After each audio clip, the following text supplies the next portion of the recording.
ꯁꯤꯁꯦ ꯊꯣꯏꯗꯤꯡꯅꯦ ꯍꯧꯖꯤꯛ ꯄꯥꯟꯕ ꯍꯧꯔꯛꯇ ꯉꯥꯏꯗꯤ ꯃꯣꯏꯁꯦꯀꯣ तिल है ये देखिए तिल वाओ फ्लावर देखो कितना सुंदर है ये है पूरा तिल मैम सी मैम से थ्रोइडिंग ngꯥꯛꯇꯅꯦ ꯌꯦꯡꯉꯣ ꯐꯖꯗ꯭ꯔꯥ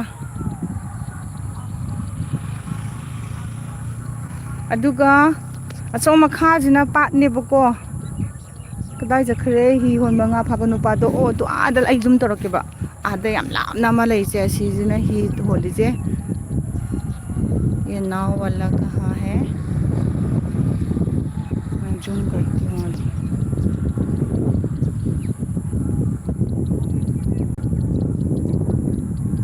ये देखो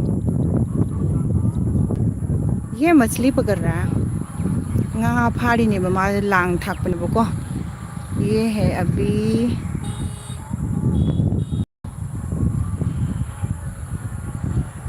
लांग ngasa ayuk amu kaigare ado hajik amu maje kaiba laira thakpa laira khangdre ko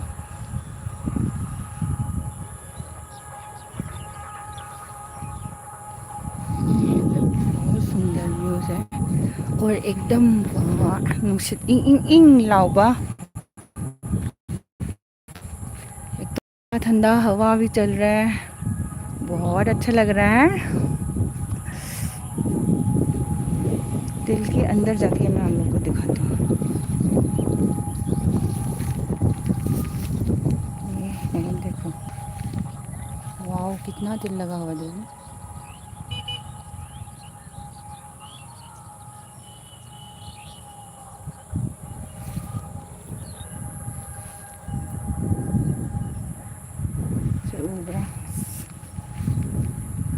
ꯁꯤ ꯌꯦꯡꯉꯣ ꯃꯌꯥꯝ ꯐꯖꯅ ꯄꯥꯟꯗ꯭ꯔꯣ ꯊꯣꯏꯗ꯭ꯔꯤꯡꯁꯦ ꯐꯖꯩꯌꯦ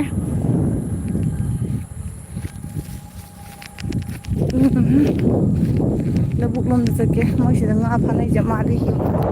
ꯑꯗꯨꯒ ꯁꯤꯗ ꯎꯔꯣꯛꯁꯦ ꯎꯔꯣꯛ ꯌꯥꯝ ꯂꯩꯕ ꯅꯨꯡꯁꯤꯠꯁꯤꯗꯤ ꯋꯥꯎ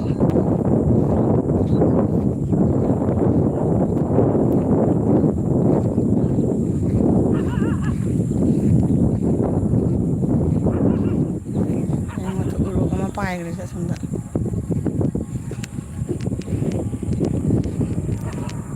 सुबह सुबह अयुक हरकपसिदा पाता चटपगी खुनुंगाइसिदि लैत्रे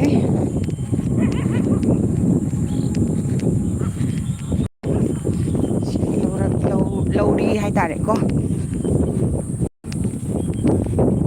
मैम येंगो ꯁꯤ ꯏꯁꯤꯡꯁꯦ ꯁꯤ ꯃꯣꯏ ꯂꯥꯡ ꯊꯥꯏꯁꯦ ꯉꯥ ꯌꯥꯝ ꯂꯩꯕꯉꯥꯁꯦ ꯃꯆꯥ ꯃꯁꯨ ꯅꯠꯇꯦ ꯑꯆꯧ ꯑꯆꯧꯕ ꯌꯥꯝ ꯂꯩ ꯑꯁ तो कितना मछली है बा बहुत मछली है तो देखो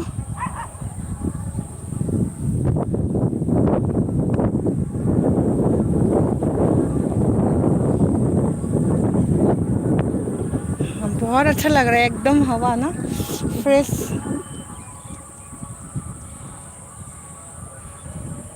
असोम नाकंदा उरिबा कइनोसे सिना जंगलनेबो तो सिगी जंगलसिदने अइना नहान सिगी मनुंग मनुंग रोमदा चलगा अइना नहान उसोई हेउबदो अदुम लापेको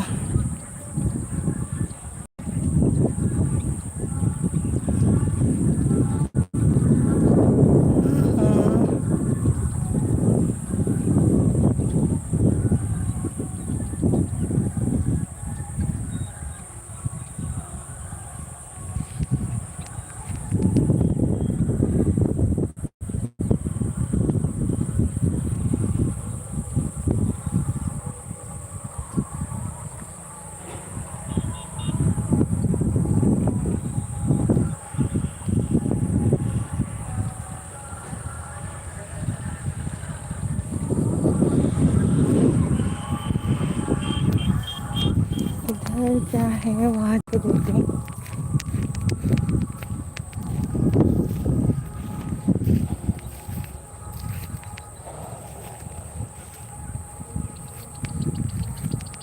ओहो सिदी करीनो में आप ये क्या है सिदी अखोइनागा चाबा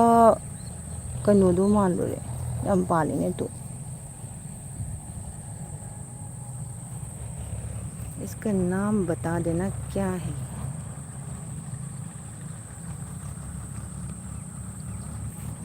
सी मैम करी कौगे यंगो पालिसे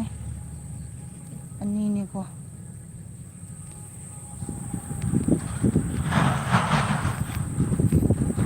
मासाजे पूरा फुमदी ओइरे है अखोई लोकताक की फुमदी दो दुगी ताने सजे खादी सिंगतने कबोक याम हौरे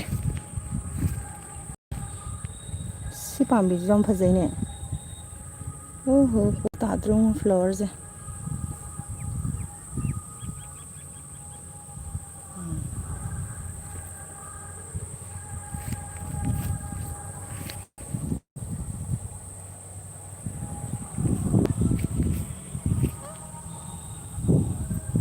सिदी करिनो तुम तारगा अय्या याम साथीबा कनो मगा हौरे है सिदी कनो सिबो ये क्या चीज़ है? ये तो मैं फर्स्ट टाइम देख रही हूँ। मैं हमसे कई कहोगे सिबो आई ngasi na aham ubani si yung ne sibo aya si yam fazadro yung ne kamay na pali no mahisi si kari kahoge maya khangbiradi comment da haibiro to ai di ngasi na ahan bo uye si je yam pale si kari no khangde kupanji yam fazabwane yung ne kupanji yam fazadro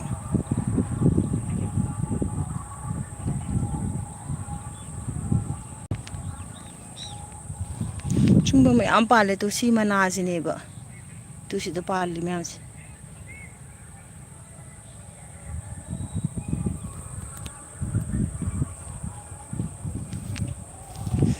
ado hayeng di khara nganna chatlage ngasi di nga kai ba je nang hodre to adagi hi holi nu pa je asi nga sai ayu tan mi loi longna gare nga phangdre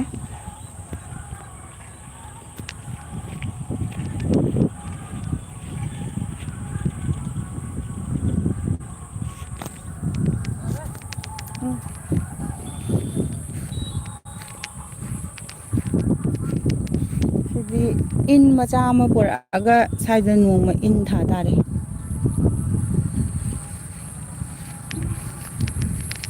pare mayam hal lage jik nga ju phangdre ado chengkruk mana yam hawe to si chengkruk mana je ko kang sui sa ba yam haw ba do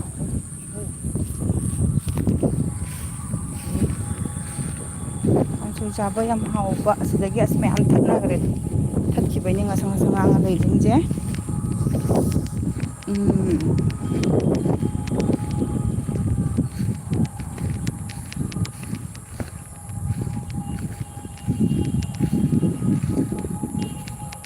si hazika in urke ba thoidring ho ba tabuk to ni ko si thoidring ngata ne chana ri lambi ni